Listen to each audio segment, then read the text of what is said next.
مرنے والے کے لیے جو بھی پڑھتے ہو جتنا ثواب اسے پہنچاتا ہوں اتنا تمہارے نام اعمال میں بھی لکھتا ہوں۔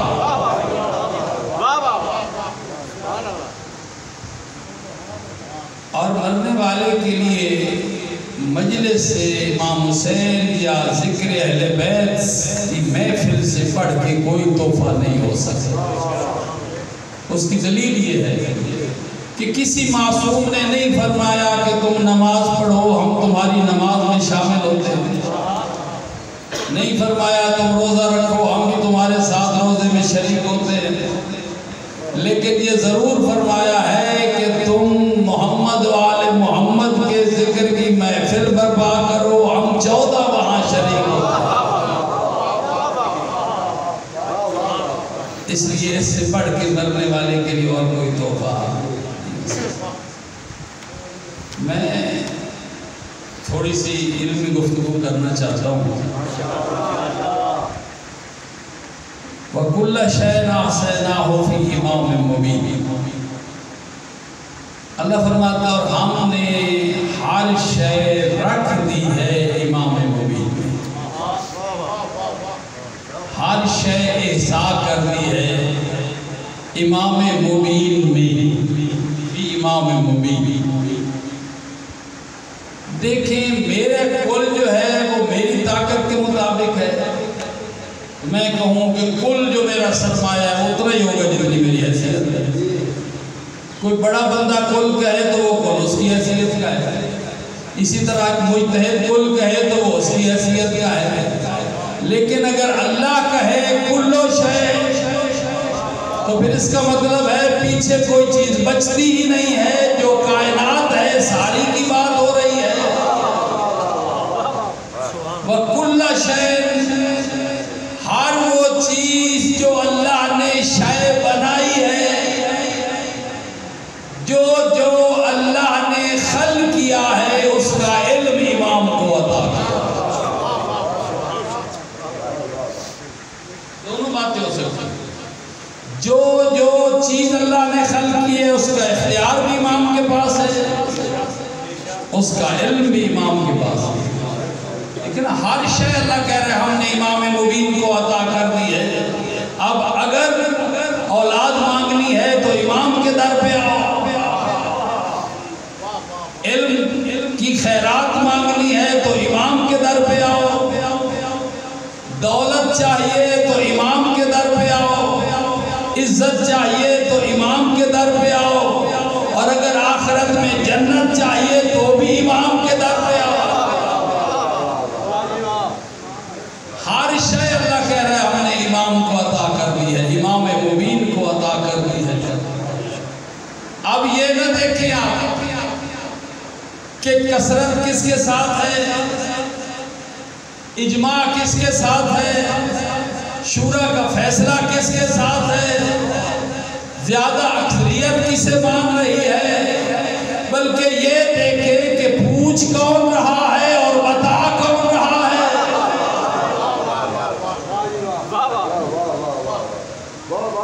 امام کے پاس ہر شے کا علم ہے، جو بتا رہا ہوگا وہ امام ہوگا، جو پوچھ رہا ہوگا وہ امام نہیں ہوگا، جو سوال کر رہا ہوگا وہ امام نہیں ہوگا، جو جواب دے رہا ہوگا وہ امام ہوگا، جو کسی کے در پہ جا کے کچھ مانگ رہا ہوگا وہ امام نہیں ہوگا۔ ابن عربی سے اس کے شاگردوں نے کہا تھا کہ ہم تجھے نبی ماننے کے لیے تیار ہے اگر تو نبوت کا دعویٰ کر دے، اور تو ہے کہ علی کے فضائل پڑھتا ہے، ہم تو تجھے نبی کے برابر سمجھیں۔ ابن عربی سے اس کے شاگردوں نے کہا، اس نے کہا کیا کروں، ایک بات مجھے علی سے ادھر ادھر جانے نہیں دیتی۔ اس نے پوچھا شاگردوں نے کون سی؟ اس نے کہا میں نے پورا مطالعہ کیا ہے، پوری ریسرچ کی ہے، میں پوری زندگی میں کوئی ایک مسئلہ ایسا نہیں ڈھونڈ سکا کہ علی پوچھنے کے لیے کسی کے دروازے پہ گیا۔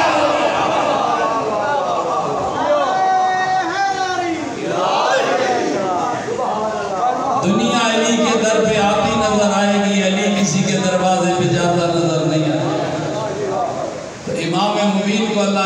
شے عطا کی ہے۔ امام مبین وہ ہوگا جو دنیا کو بتا رہا ہوگا، پوچھ نہیں رہا ہوگا۔ لوگ علی کے در پہ آتے ہیں، علی کسی کے دروازے پہ نہیں جاتے ہیں۔ حتیٰ کہ کسی نے تو ہم نے اپنے بزرگوں سے پوچھا، صحابہ کرام سے پوچھا، تو انہوں نے بھی بتایا کہ ہماری مشکلیں تو علی کے دروازے پہ حل ہوتی ہیں۔ آپ بڑے بڑے اپنے پیروں سے بات جائیں اور ان سے جا کے پوچھیں تو وہ بھی کہیں گے جی ہماری مشکلیں تو علی کے دروازے پہ حل ہوتی ہیں۔ کوئی ایسے بھی ہوں گے جو کہیں گے ہماری علی سے بنتی تو نہیں ہے لیکن مشکل وہی حل ہوگی۔ یہ ہمیں بزرگوں نے طریقہ بتایا ہے کہ علی کے دروازے پہ جانا ہے مشکل کے بعد۔ سب نے کہا دنیا علی کے دروازے پہ آئی ہے، حتیٰ کہ ایک بزرگ نے تو یہ بھی کہا کہ اگر علی نہ ہوتا تو میں ہلاک ہو جاتا۔ اب دنیا سوچے کہ دین اس کے دروازے سے لینا ہے جو ہلاک ہو رہا ہے یا اس سے لینا ہے جو ہلاکت سے بچا رہا ہے۔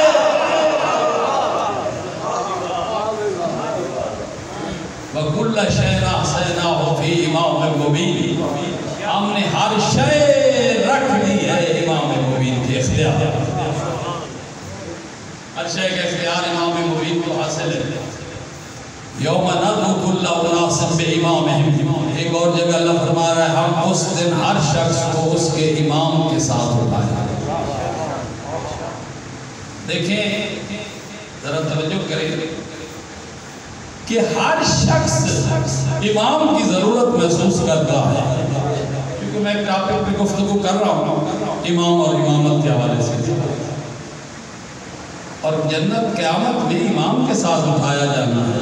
قرآن کہتا ہے یوم ندعو کل اناس بامامہم، ہم اس دن ہر شخص کو اس کے امام کے ساتھ اٹھائیں گے۔ نبی کے ساتھ نہیں کہا، اللہ کے ساتھ بھی نہیں کہا۔ اگر اللہ کہتا کہ میں اپنے ساتھ اٹھاؤں گا تو پھر ساری مخلوق جنت میں چلی جاتی، اگر نبی کے ساتھ ہوتا تو پوری امت جنت میں چلی جاتی۔ اب حدیث کی کتابوں میں ہے کہ رسول کی امت کے 73 فرقے ہیں، 72 جہنم میں جائیں گے، ایک جنت میں جائے گا۔ حضرت موسیٰ کی امت کے 71 فرقے ہیں، 70 جہنم میں جائیں گے، ایک جنت میں جائے گا۔ حضرت عیسیٰ کی امت کے 72 فرقے ہیں، 71 جہنم میں جائیں گے، ایک جنت میں جائے گا۔ ابن حجر مکی نے سوائق محرقہ میں لکھا، السوائق المحرقہ، ابن حجر مکی اہل سنت عالم، اس نے لکھا ہے کہ موسیٰ کی امت کے 71 فرقے ہوں گے، 70 جہنم میں جائیں گے، ایک جنت میں جائے گا۔ کیا وہ 70 حضرت موسیٰ کو نبی نہیں مانتے؟ مانتے ہیں، پھر جہنم کیوں جا رہے ہیں؟ وہ لکھتا ہے اس لیے جہنم جائیں گے کہ وہ موسیٰ کو تو نبی مانتے تھے، موسیٰ کے بتائے ہوئے عیسیٰ کو نہیں مانتے۔ اسی طرح حضرت عیسیٰ کی امت کے 72 فرقے ہیں، عیسیٰ کو سارے مانتے ہیں لیکن 71 جہنم میں جا رہے ہیں۔ کیوں جا رہے ہیں؟ وہ لکھتا ہے اس لیے جا رہے ہیں کہ وہ جو 71 ہے وہ عیسیٰ کو نبی مانتے ہیں مگر عیسیٰ کے بتائے ہوئے محمد پہ ایمان نہیں رکھتے، اس لیے جہنم جائیں گے۔ اب رسول کی امت کے 73 فرقے ہیں، 72 جہنم میں جائیں گے۔ وہ 72 اللہ کو بھی مانتے ہیں، رسول کو بھی مانتے ہیں، پھر جہنم کیوں جا رہے ہیں؟ اس لیے کہ وہ 72 عیسیٰ، اس لیے کہ وہ 72 رسول کو تو مانتے ہیں، رسول کے بتائے ہوئے امام کو نہیں مانتے۔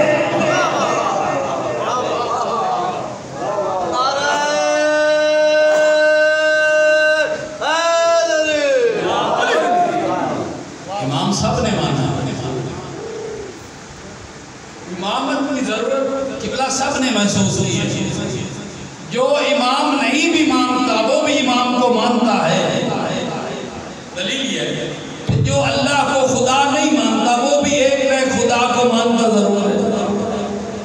گاڈ مان رہا ہے، کوئی ایشور مان رہا ہے، کوئی دیوتا مان رہا ہے، اللہ کو نہ ماننے لیکن کسی نہ کسی معبود کے آگے جھک رہے ہیں۔ اس لیے چاہے دنیا رسول کے بتائے ہوئے امام کو نہ بھی مانے مگر کسی نہ کسی کو امام مان رہے ہیں، حتیٰ کہ فرقے بھی اماموں کے ناموں پہ ہیں۔ دیکھیں جو حنفیہ ہے ابو حنیفہ کو امام مانتے ہیں، فرقہ بھی امام کے نام پہ ہے۔ مالکی امام مالک کو امام مانتے ہیں، فرقہ بھی امام کے نام پہ ہے۔ شافی امام شافی کو مانتے ہیں، فرقہ بھی امام کے نام پہ بن گیا۔ اس کا مطلب ہے امام کو سب مانتے ہیں، چاہے وہ رسول کے بتائے ہوئے کو مانے یا اپنے بنائے ہوئے کو مانے، مان سب رہے ہیں، چاہے وہ کرار کو مانے یا فرار کو مانے، چاہے وہ ایک رکعت سے دوسری تک قرآن ختم کرنے والے کو مانے یا 40 سال میں سورہ بقرہ یاد نہ کر سکنے والے کو مانے۔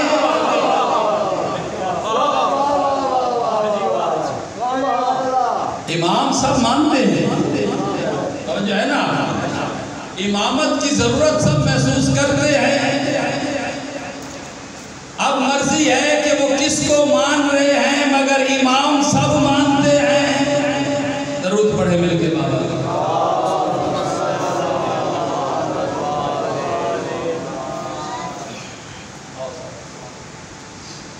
بسم اللہ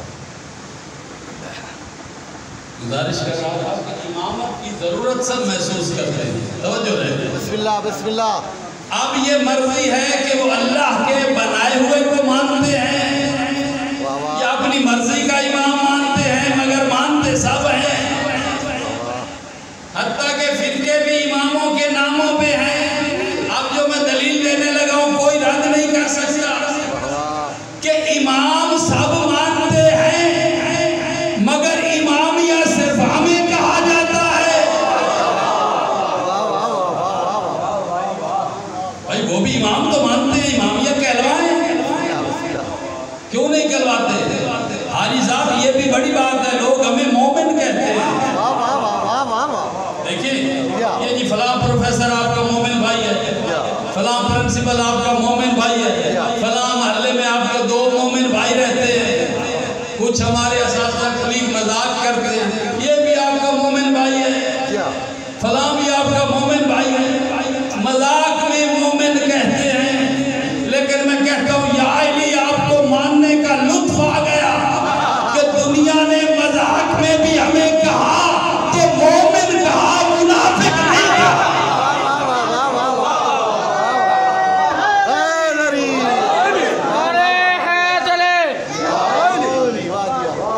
دنیا نے مذاق میں بھی کہا ہے تو مومن کہا ہے۔ حاجی صاحب ہم پہ ہر الزام لگتا ہے کہ یہ جی نماز نہیں پڑھتے، نماز نہیں پڑھتے تو مسجدوں میں حملہ کس پہ کرتے ہو، یہ روزے نہیں رکھتے، یہ فلاں نہیں کرتے۔ خدا کی قسم جملہ کہہ رہا ہوں، ہم پہ ہر الزام دنیا لگا سکتی ہے مگر بغض علی کا الزام نہیں لگا سکتی۔ بسم اللہ واہ واہ۔ اب دیکھیں امامیہ ہمیں کہا جاتا ہے، امام تو سب مانتے ہیں لیکن امامیہ سے ہمیں کہا جاتا ہے، اس کی اب 2 وجہ ہو سکتی ہے۔ یا تو جس طرح امامت کو ہم نے سمجھا جانا اور مانا، کسی نے ویسے امامت کو سمجھا ہی نہیں، یا پھر جیسے ہمارے امام ہیں کسی کے امام نہیں۔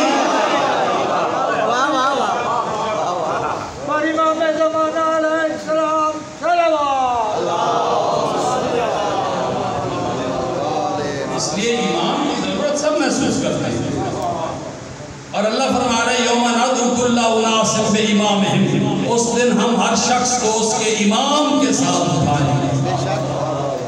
دیکھیں جو ہاتھ باندھ کے نماز پڑھ رہا ہے، نماز ضروری، بہت ضروری، اتنی ضروری ہے، فرمان معصوم ہے کہ اگر ڈوب کے مر رہے ہو اور نماز کا وقت ہے ایسے نہ ڈوب کے مر جانا، نیت کر کے مرنا۔ بے شک نماز اتنی ضروری ہے، لیکن دیکھیے اسی میں بھی اختلاف ہے۔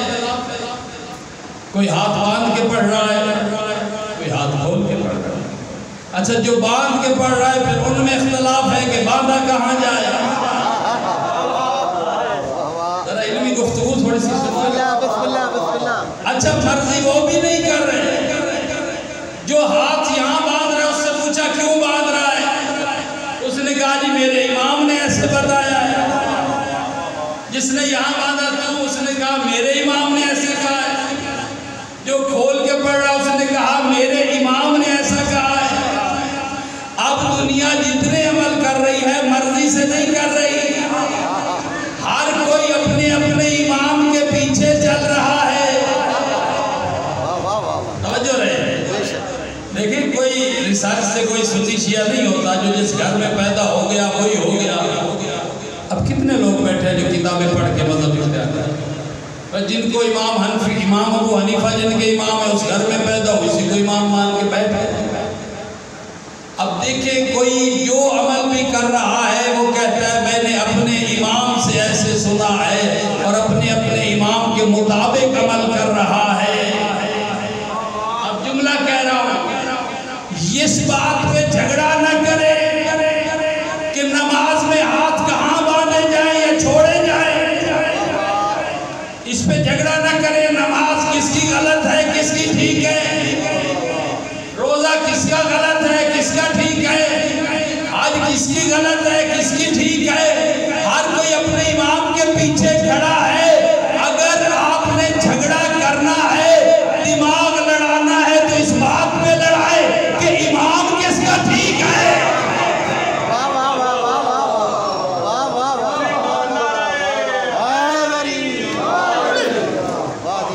اگر ریسرچ کرنی ہے تو اسی ایک بات پہ کر لیں کہ امام کس کا ٹھیک ہے، کیونکہ جس کا امام ٹھیک ہے اس کا عمل بھی ٹھیک ہے۔ ہر کے اپنے اپنے امام کے پیچھے کھڑا ہوا ہے، جس کے امام نے جو بتایا وہ کرتا جا رہا ہے۔ اب آپ دیکھیں امام کس کا ٹھیک ہے۔ اب دیکھیں ایک اور جملہ، نماز اس کی ٹھیک ہوگی جو رسول کی نماز کے مطابق ہوگی۔ دوسری بات کہہ رہا ہوں آپ سے، پہلی بات کہ امام کس کا ٹھیک ہے، اب نماز اس کی ٹھیک ہوگی جو رسول کی نماز کے عین مطابق ہوگی۔ آج سب جو ہاتھ باندھ کے پڑھتے ہم نے کہا کس سے پوچھا، انہوں نے کہا ہم نے اپنے امام سے پوچھا۔ ہم نے کہا آپ کے امام دنیا میں کب آئے، انہوں نے کہا جی رسول کے 120 سال بعد دنیا میں آئے۔ تو جو ہے نا امام ابو حنیفہ کے پیروکار سے پوچھو، اس نے کہا جی ہمارا امام رسول کے 120 سال بعد پیدا ہوا۔ امام مالک سے پوچھو، نے کہا وہ 75 سال بعد پیدا ہوا۔ امام شافعی کے بارے میں پوچھا، وہ 125 سال بعد پیدا ہوا۔ امام حنبل کے بارے میں پوچھا، وہ 170 سال بعد پیدا ہوا۔ پیدا ہی رسول کے بعد ہوئے۔ اب نماز اس کی ٹھیک ہے جس کی نماز رسول کے مطابق ہے۔ بہلول سے مناظرہ کیا امام ابو حنیفہ، انہوں نے کہا یہ امام ابو حنیفہ، انہوں نے کہا اچھا یہ وہی ہیں جنہوں نے رسول کی جوتی چرائی۔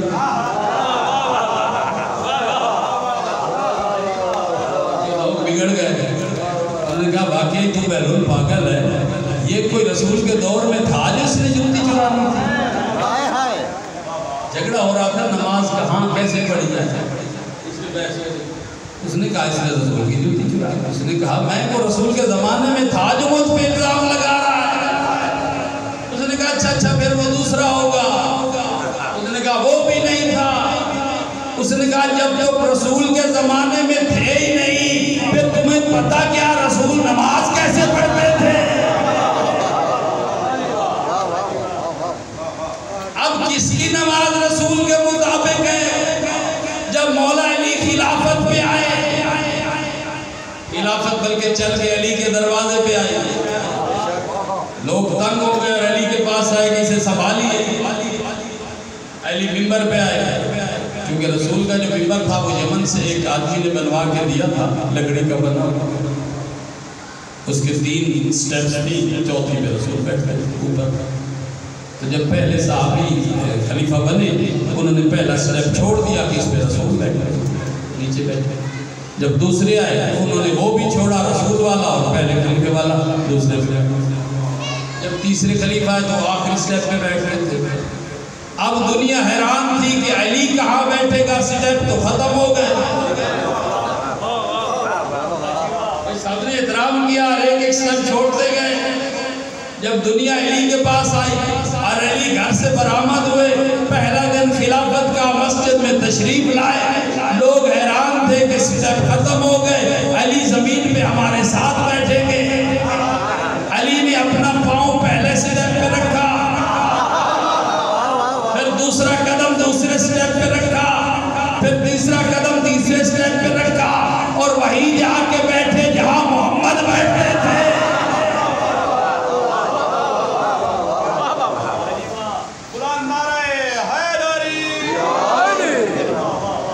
دنیا نے کہا علی نے یہ کیا احترام رسالت ہی نہیں کیا۔ علی فرماتے تم لکڑی کے ممبر پہ بات کرتے ہو، میں تو مہر نبوت کا سردار ہوں۔ تو نماز اس کی ٹھیک ہے جس کی نماز رسول کے مطابق ہے۔ جب علی نے نماز پڑھائی اور مسجد سے لوگ نکل رہے تھے، لوگوں نے سنا یہ کہتے ہوئے جا رہے تھے، آج ہم نے وہ نماز پڑھی جو محمد کے پیچھے پڑھتے تھے۔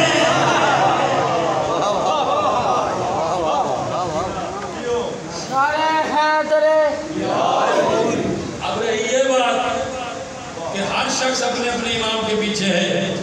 وَكُلَّ شَيْنَا سَيْنَاهُ فِي إِمَامٍ مُبِينٍ يَوْمَ نَدْعُو كُلَّ أُنَاسٍ بِإِمَامِهِمْ۔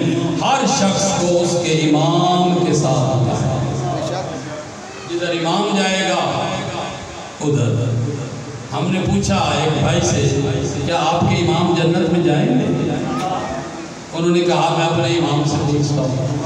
اس نے اپنے امام سے پوچھا، اس نے کہا السعی لی وَأَجْزِ بِهَا، ہمارا کام تھا کوشش کرنا، آگے اللہ جانے اور جنت جانے۔ ہم نے دوسرے سے کہا بھئی آپ سنائیں اپنے امام کے بارے میں۔ اس نے بھی یہی کہا کہ ہمارے امام نے یہی کہا کہ ہم نے اپنی کوشش پوری کی ہے، آگے اللہ جانے، ہم نے تو کوشش کر لی۔ اب دنیا نے ہم سے کہا کہ تم بتاؤ کیا تمہارا امام جنت میں جائے گا؟ ہم نے کہا ہم سے نہ پوچھو، ہمارے امام کے بارے میں اپنے اپنے اماموں سے پوچھو۔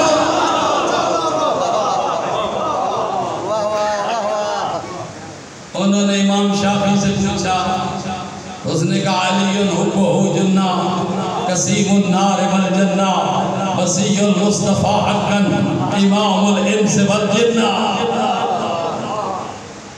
جس سے بھی پوچھا اس نے کہا علی کے لیے جنت کا سوال ہی نہیں بنتا، جس کے بیٹے جوانان جنت کے سردار ہیں۔ ہم نے جن کو امام مانا ہے وہ جنت ہی نہیں ہے بلکہ جنت کا سردار ہے۔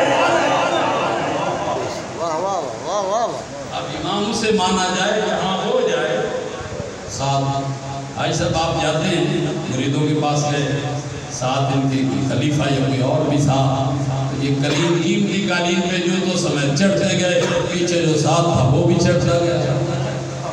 اب جو دیکھ رہا تھا جن کے گھر تھے اس نے کچھ نہیں کہا کیونکہ حاجی صاحب کے ساتھ جا رہا، جدھر حاجی صاحب گئے پچھلے بھی چلے گئے۔ اب امام اس کو بناؤ جدھر ہو جائے تم بھی ساتھ جاؤ۔ اب اگر کسی کا امام بھی جنت میں نہ گیا پھر مسئلہ تو پھر ایسے کو امام بناؤ کہ اللہ فرماتا ہے ہم اس دن امام کے ساتھ اٹھائیں گے، اور بس فضائل کی نہ دو۔ دیکھیں گنہگار ہیں ہم کیوں یہاں پہ ذکر کرتے ہیں؟ ہم نے کبھی نہیں کہا کہ جنت ہمارا حق ہے، توجہ کیجئے گا، ہم گنہگار ہیں، خطائیں ہیں ہم سے، ہم نے کبھی جنت کا تقاضا نہیں کیا، دعویٰ نہیں کیا کہ جنت ہمیں ضرور ملے گی۔ قبلہ ایک توجہ ہم نے یہ دعویٰ کبھی نہیں کیا کہ جنت ہمیں ضرور ملے گی، لیکن حسین کی ماں کا ہم سے وعدہ ضرور ہے۔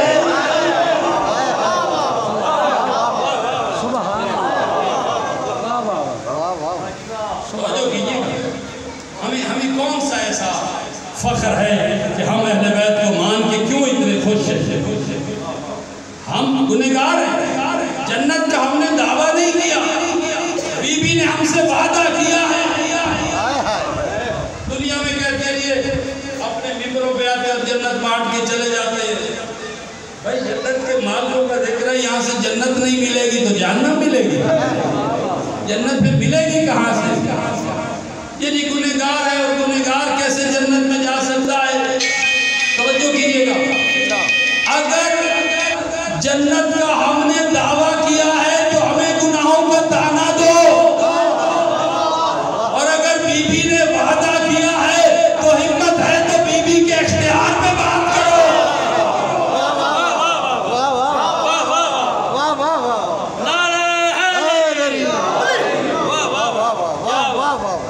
ہمت ہے تو بی بی سے جا کے کہو کیوں وعدہ کیا؟ کہتے ہیں جی گنہگار تو جنت میں جا نہیں سکتا۔ میں ممبر پہ بیٹھا ہوں، ممبر حسین پہ، کہ میں بھی کہہ رہا ہوں گنہگار جنت نہیں جا سکتا، اسی طرح جنت نہیں جا سکتا جیسے سورج مغرب سے مشرق میں پلٹ نہیں سکتا۔ توجہ کیجئے گا، ذرا مشکل بات ہے، آپ کو آخر میں اس کا لطف آئے گا۔ گنہگار جنت نہیں جا سکتا جیسے چاند دو ٹکڑے نہیں ہو سکتا، گنہگار جنت نہیں جا سکتا جیسے لوہا موم نہیں ہو سکتا، گنہگار جنت نہیں جا سکتا جیسے پتھر بول نہیں سکتا۔ ناممکن ہے نا، یہ بھی ناممکن ہے۔ گنہگار جنت نہیں جا سکتا جیسے دریا میں رستہ نہیں بن سکتا، گنہگار جنت نہیں جا سکتا جیسے تصویر اصلی شیر نہیں بن سکتی۔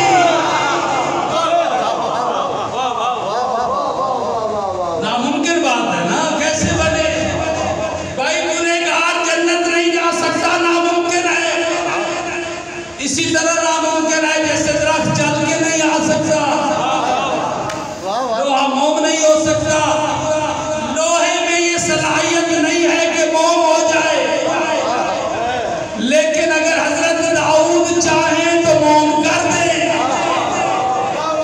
میں اپنی پوری تقریر آپ کے انجام میں لے آیا ہوں، توجہ پوری کیجئے۔ گنہگار جنت نہیں جا سکتا، میں بھی کہتا ہوں گنہگار میں طاقت نہیں ہے جنت جانے کی، جس طرح لوہے میں موم ہونے کی طاقت نہیں ہے، لیکن اگر اللہ کی حجت چاہے تو موم کر دے۔ گنہگار جنت نہیں جا سکتا جیسے سورج مغرب سے مشرق میں پلٹ نہیں سکتا، لیکن اگر علی چاہے تو پلٹا دے۔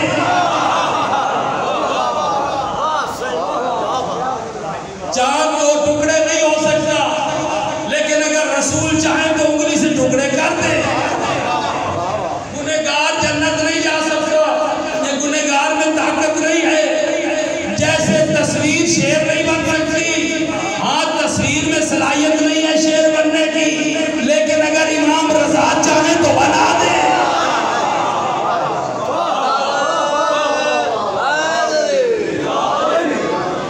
کہاں لے آئے؟ میں آپ کو کس منزل پہ لے آیا ہوں، توجہ کیجئے گا۔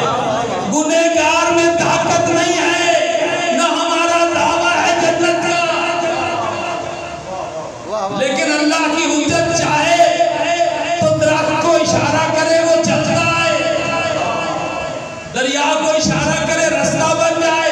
اب توجہ، گنہگار میں صلاحیت نہیں ہے کہ وہ جنت جائے، لیکن اگر حسین کی ماں چاہے تو لے جائے۔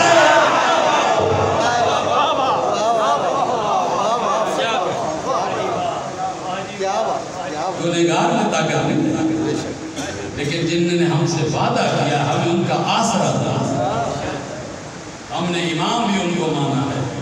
خدا کی قسم، دنیا اب دیکھیں کہ ہم رسول کے بعد علی کے دروازے بھی اسی لیے آ کے بیٹھے ہیں، اور دین بھی ہم نے علی سے لیا ہے۔ امام علی کو مانا ہے، اس لیے مانا ہے کہ علی کا ہر فعل فعل رسول ہے۔ کسی اور امام نے رسول کو عمل کرتے ہوئے دیکھا نہیں، ہم نے علی کو اس لیے مانا کہ جب علی دنیا میں آئے تو رسول کی گود تھی، رسول دنیا سے گئے تو علی کی گود تھی۔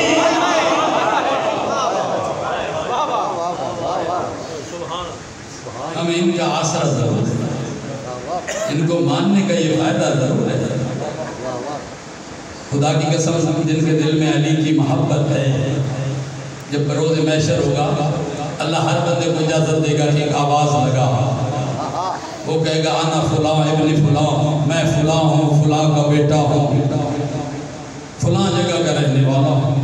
اگر کسی کو میری مدد مطلوب ہے تو وہ آج میدان حشر میں میری مدد کرے۔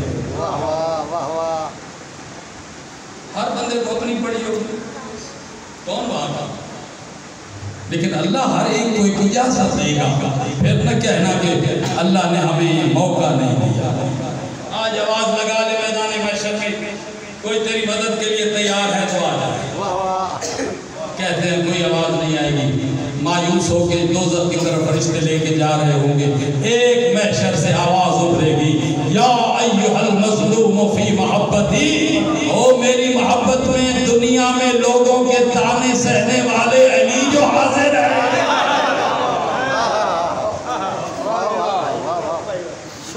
آج علی کا اقتدار دیکھ، آج علی کی طاقت دیکھ۔ عمل کم ہے، اب دیکھیں نمازیں کم ہیں، روزے کم ہیں، عمل کم ہیں، چاہیے اسے عمل چاہیے۔ علی فرمائے کہ اسے عمل چاہیے، میرے کھاتے سے دے دے۔ اب فرشتوں کی جرت ہے علی سے پوچھے کس کھاتے سے دے، ضربت و علین والے کھاتے سے دے یا شب ہجرت والے کھاتے سے دے؟ کسی کی مجال ہے پوچھے وہاں پہ؟ علی کو ماننے کا فائدہ وہاں پتہ چلے گا۔ دنیا ہمیں جو تانے دیتی ہے ہم یہاں پہ سنتے ہیں، وہاں ہم انہیں بتائیں گے کہ علی کو ماننے کا ہمیں کیا فائدہ ہے۔ درود پڑھنے مل کے بابا صاحب، بس کافی پڑھ لیا، یہ بات میں ختم بھی پڑھ جائے گا۔ بہت آپ نے اچھا سنا اور دل تھا، لیکن میرا گھر ہے،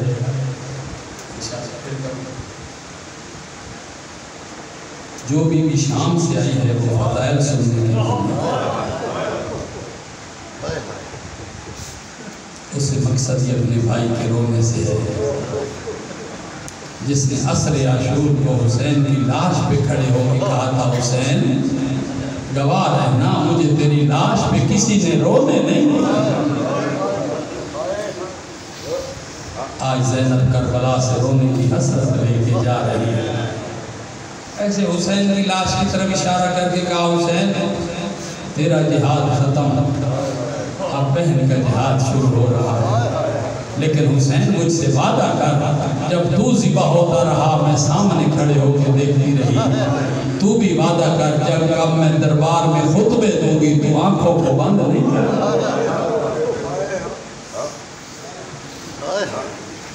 سب مزدورات کو چلنے کا حکم ہوا، ایک رسی میں سب قید تھے۔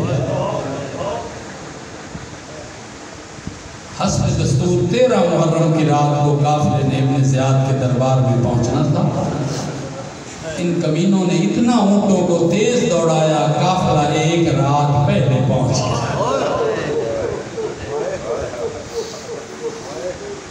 بس سوچنے کی بات ہوتی ہے، جن کو اللہ نے اتنی عزت عطا کی تھی امت نے ان کے ساتھ کیا تھا۔